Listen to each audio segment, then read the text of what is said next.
निकाह करोगी तो तुम माँ बेटियां हमारे घर रह सकती हो, वरना यहाँ तुम्हारा कोई ठिकाना नहीं है। मैं तो शायद तुम्हें यहाँ रखने की इजाजत दे देता, मगर तुम्हारी चची नहीं देगी। रूखे और फीके लहजे में चचा मेरे सर पर खड़े कह रहे थे। माँ ने देवर के आगे हाथ जोड़े कहने लगी, ऐसा मत करो, शायद तुम भी एक बेटी के बाप हो। मैं बेटियों की माँ हूँ, इनको लेकर कहाँ जाऊंगी? तुम जानते हो तुम्हारा बेटा नशा करता है, तो उसके साथ अपनी पढ़ी लिखी बेटी का निकाह कैसे कर दूं? मेरी माँ ने मिन्नत भरे लहजे से कहा तो चचा कहने लगे, सुधर जाएगा आहिस्ता आहिस्ता, परवा उसे सुधार लेगी। मेरी आंखों से आंसू बह रहे थे। मैंने रोते हुए कहा, चचा हम पर रहम करें, हम आपकी यतीम भतीजियां हैं, हम पर ये जुल्म ना करें। मैं उनकी मिन्नत कर रही थी कि शायद चचा मेरी बात मान लें, क्योंकि मैं उनकी बेटी की तरह थी। और उसी लम्हे दरवाजे से मौलवी साहब के साथ 2 गवाह निकाह के लिए कमरे में दाखिल हो रहे थे। मेरे बाबा अरशद अली और चचा शाहिद अली की शादियां एक ही दिन हुई थी, लेकिन कुदरत का दोनों भाइयों के लिए फैसला मुख्तलिफ था। चचा शाहिद के यहाँ शादी के फौरन बाद औलाद की रौनक लग गई थी, जबकि मेरे बाबा और माँ बरसों तक औलाद की नेमत के लिए तरसते रहे थे। और कितने सालों के तवील दवाओं और मन्नतों के बाद मैं पैदा हुई थी, जिस पर बाबा ने खुशी में पूरे मोहल्ले को खाना खिलाया था, मिठाइयाँ तकसीम की गई थी। उसके कुछ अर्सा बाद मेरी छोटी बहन की पैदाइश हुई तो गोया बाबा की दुनिया ही बदल गई। बाबा के लिए हम दोनों बेटियां उनकी जिंदगी का कुल सरमाया थी। वो हमें शहजादियों की तरह नाजो नंग में पाल रहे थे, जबकि साथ वाले घर में रहने वाले चचा शाहिद की नजरें शायद उसी दिन की बाबा की खुशियों और जायदाद पर लगी हुई थी, क्योंकि बाबा का कोई बेटा नहीं था। मेरे बाबा का कारोबार बहुत वसी था और वो अपने छोटे भाई शाहिद पर अंधा भरोसा करते थे। यही वजह थी कि उन्होंने कारोबार की तमाम तरबाग दौड़ चचा के हाथ पे दे रखी थी। चचा शायद बज़ाहिर बहुत फरमा बरदार बनते थे, लेकिन उनकी नजर नीयत शुरू से साफ नहीं थी। उनकी नजर मेरे बाप के कारोबार पर थी। वो कारोबार के मुनाफा में से चुपके बड़ी रकम चुराते थे और अपने जाती अकाउंट में भरते रहते थे, जबकि बाबा को उनकी हेरा फेरी का बाखूबी इल्म हो जाता था।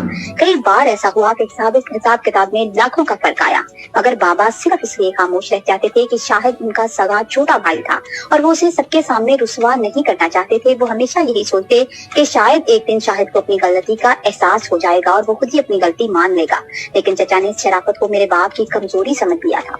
चचा शाहिद का बड़ा बेटा फरहान, जिस पर उन्होंने अपनी सारी नाजायज कमाई लुटाई थी, वो उनकी उम्मीदों के बरक्स एक बदकिरदार और नशई इंसान निकल आया था। फरहान ने न सिर्फ बाप की दौलत उड़ाई, बल्कि गलत सोबत में पड़कर खुद को तबाह कर लिया था, जिसकी वजह से घर में अक्सर लड़ाई झगड़ा रहता था। दूसरी तरफ चचा की एक बेटी सबा थी, जो अपनी माँ की तरह मगरूर थी, जबकि उनका छोटा बेटा जाहिद अपने बड़े भाई के बिल्कुल बरक्स निहायत सुलझा और नेक दिल इंसान था।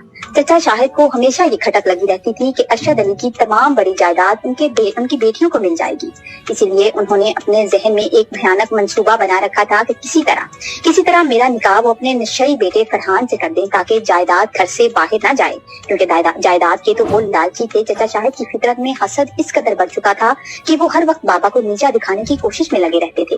मगर बाबा अपनी सुलह जो तबीयत से हमेशा दरगुजर से काम लेते थे, घर में अक्सर जब कोई खुशी का मौका आता तो चचा और चची मिलकर कोई ना कोई ऐसी बात छेड़ देते जिससे माँ का दिल दुखता था। खुसूसन बेटा ना होने का ताना उनका सबसे बड़ा हथियार था।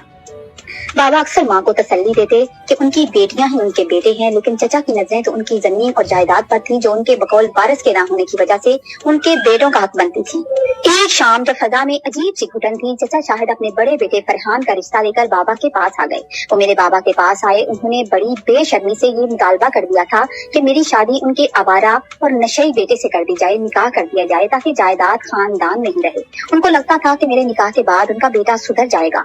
मेरे बाबा जो हमेशा खामोश रहते थे, कि सुनकर गुस्से से तिलमिला उठे और पहली बार उनका लहजा सख्त हो गया था।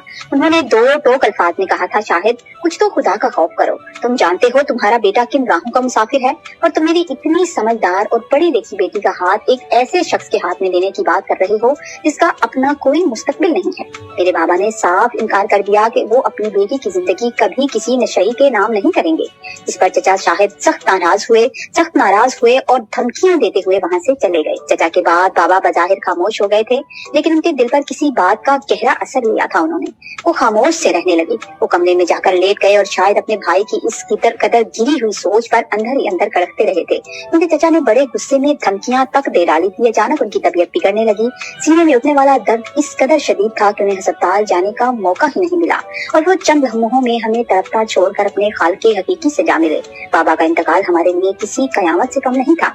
पूरे घर में कहराम मच गया। वो हस्ती जो हमारे हमारा मान और मुहाफिज थी, अब मनो मिट्टी तले जा सोई थी। हम माँ बेटियां एकदम से तन्हा हो गई थी और वो घर जो कभी कहकहों से गूंजता था, अब वहाँ सिर्फ सिसकियां और मातम बाकी रह गया था।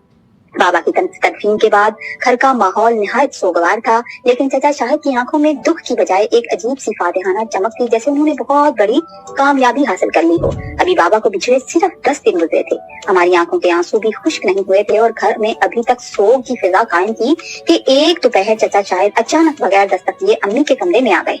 उनके चेहरे पर भाई की वफात का मलाल नहीं था, वो एक फातिहा की तरह कमरे में खड़े थे। अम्मी जो इद्दत में बैठी मेरे बाप को याद करके रो रही थी, चचा को इस तरह अचानक सामने देखकर सहम गई, क्योंकि उनके इरादे उनके चेहरे से अया हो रहे थे।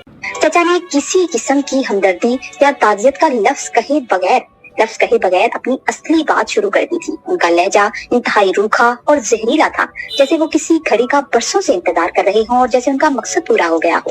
उन्होंने अम्मी के पास बैठने की बजाय उनके सर पर खड़े होकर रोबदार अंदाज में वही बात दोहराई जिससे बाबा ने अपनी जिंदगी में इनकार कर दिया था। वो कहने लगे कि अब अरशद तो रहा नहीं जो तुम्हारी हिफाजत कर सके। अब इस घर और तुम लोगों का मुकद्दर मेरे फैसलों से वाबस्ता है। उनकी बातों में छुपी धमकी और बेचारगी का एहसास ऐसा था कि हम माँ बेटियों के दिल दहल गए। बाबा के इंतकाल के बाद शाहिद चचा ने तमाम कारोबार पर कब्जा कर लिया था और अब उनकी नजरें हमारे सर झुकाने की जगह वाहिद जगह यानी इस घर पर थी। एक दिन वो अपनी संदिल बीवी के साथ कमरे में दाखिल हुए और साफ कह दिया कि अगर यहाँ रहना है तो अपनी बेटी का निकाह मेरे बेटे फरहान से करना होगा, वरना अभी इसी वक्त घर से निकल जाओ। फरहान जो नशे की हालत में था हमें ब्लैकमेल करने लगा और जो धमकियां देने लगा कि अगर मैंने इनकार किया तो वो हमें कहीं का नहीं छोड़ेगा। इसी दौरान चचा ने जबरदस्ती मौलवी साहब और 2 गवाहों को बुला लिया ताकि निकाह की रस्म वही कमरे में अदा कर दी जाए। मैं और मेरी माँ उनके पांव तक पड़ गए। उनकी इतनी मिन्नतें की कि हम यतीमों पर ये जुल्म ना करें, मगर मेरे चचा का दिल पत्थर का हो चुका था। चची पास खड़ी तंजिया मुस्कुरा रही थी। जब हमें लगा कि अब कोई रास्ता नहीं बचा और मौलवी साहब निकाह के लिए आगे बढ़े तो ऐन उसी लम्हे दरवाजे पर दस्तक हुई थी और हमारे मामू जो बरसों से अपनी फैमिली में मसरूफ होने की वजह से हमसे दूर थे, अचानक वहाँ पहुँच गए। अल्लाह ने उनके दिल में हमारे लिए रहम डाल दिया था और जब उन्होंने घर की ये हालत और हम पर होने वाला जुल्म देखा तो उनका खून खोल उठा। उन्होंने चचा शाहिद से सख्त लहजे में बहस की। 2 टोक अल्फाज में कहा कि मैं अपनी बहन और भाइयों को इस जहन्नम में एक पल के लिए नहीं रहने दूंगा। वहाँ काफी लड़ाई झगड़ा हुआ, बहस हुई और काफी लड़ाई झगड़े और बहसों तकरार के बाद मामू हमें उस घर से निकाल कर अपने साथ ले गए। हमने अपना शुक्र अदा किया। जहाँ हमने अपना बचपन गुजारा था, मगर अब वो हमारे लिए एक कैद खाना बन चुका था। मामू हमें अपना घर ले आए और अपने घर के साथ वाला एक छोटा सा क्वार्टर हमें रहने के लिए दे दिया था। बाबा के अकाउंट में कुछ थोड़ी बहुत रकम बची थी जिससे हमने घर का इब्तदाई खर्च चलाया था, लेकिन हम किसी पर बोझ नहीं बनना चाहते थे। मैं नहीं चाहती थी कि मामू का घर हमारी वजह से खराब हो। मैंने मोहल्ले के बच्चों को ट्यूशन पढ़ाना शुरू कर दी थी और मेरी छोटी बहन मरियम ने अम्मी के साथ मिलकर लोगों के कपड़े सिलाई करना शुरू कर दिए थे। हम तीनों माँ बेटियां दिन रात मेहनत करती ताकि इज्जत की रोटी खा सकें। दूसरी तरफ चचा शाहिद ने हमारे पूरे कारोबार और हमारे पूरे घर पर कब्जा तो कर लिया था, लेकिन उनके पास इतनी ताकत मेरे मामू के पास इतनी ताकत नहीं थी कि हम उन पर केस भी कर सकते। हमने अपना मामला अल्लाह की अदालत में छोड़ दिया और हम अपनी छोटी सी दुनिया में साबर होकर रहने लगे थे। हमने अल्लाह के आसरे सब छोड़ दिया था। वक्त गुजरा तो कुदरत ने अपना रंग दिखाना शुरू किया और यतीमों का हक खाने वालों का इबरतनाक अंजाम हमारे सामने आने लगा। एक दिन हमें इतला मिली कि चची किचन में काम कर रही थी कि गैस लीकेज की वजह से अचानक जोरदार धमाका हुआ, पूरे किचन में आग लग गई थी। इस हादसे में चची का पूरा जिस्म बुरी तरह झुलस गया और वो अस्पताल में जिंदगी और मौत की कश्मकश में मुब्तला हो गई। वो घर जो उन्होंने यतीमों से छीना था, अब अपनी उनकी चीखें वहाँ गूंज रही थी।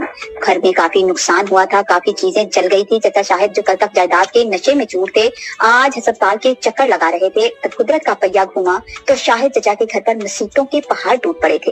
एक रात हमें खबर मिली कि उनका बड़ा बेटा फरहान जो नशे की धुन में रहता था, उसने किसी बहस के दौरान एक शख्स का कत्ल कर दिया और अब वो सलाखों के पीछे अपनी जिंदगी की तारीक रातें गुजार रहा था।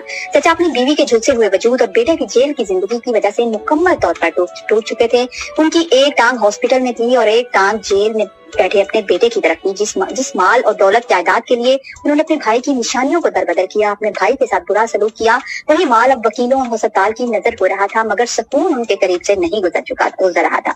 उनकी हालत ऐसी थी कि जिस जायदाद पर वो नाज करते थे अब उनके लिए वबाले जान बन चुकी थी। एक दिन चचा ने लरसती हुई आवाज में अम्मा को फोन किया था और हॉस्पिटल बुलाया था।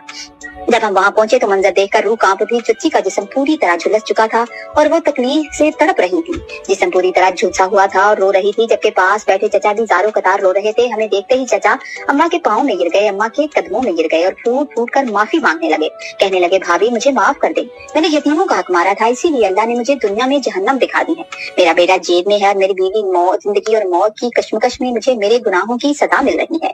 अम्मी का दिल पिघल गया। उन्होंने अल्लाह की रजा के लिए अपने भाई जैसे देवर को माफ कर दिया था। मेरी माँ ने मेरे अपने देवर को माफ कर दिया और कुछ ही दिन के बाद चची अपने जख्मों की ताब ना लाते हुए अपने खाल के हकीकी से जा मिली थी, जिसके बाद चचा ने हमारा घर, हमारा कारोबार का सारा हिस्सा हमें वापस कर दिया था। अब हालात बदल चुके थे, चचा बिल्कुल तन्हा हो गए थे, इसलिए अम्मी ने बड़ेपन का मुजाहिरा करते हुए उन्हें अपने साथ रहने की इजाजत दे दी थी।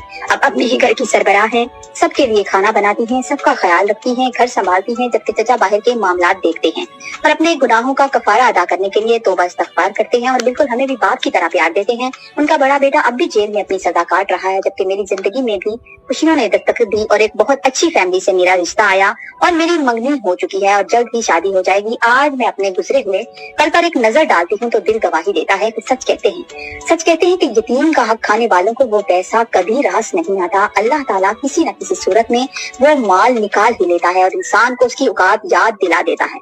हमने सब्र तो किया, अल्लाह ने हमें न सिर्फ हमारा हक वापस दिलाया बल्कि जालिमों को उनके अंजाम तक भी पहुंचाया। अब हमारे घर में सुकून है, मगर वो तलख यादें हमेशा याद दिलाती हैं कि जुल्म की टहनी कभी फल नहीं लाती और मजलूम की आह सीधी अर्शे बरी तक जाती।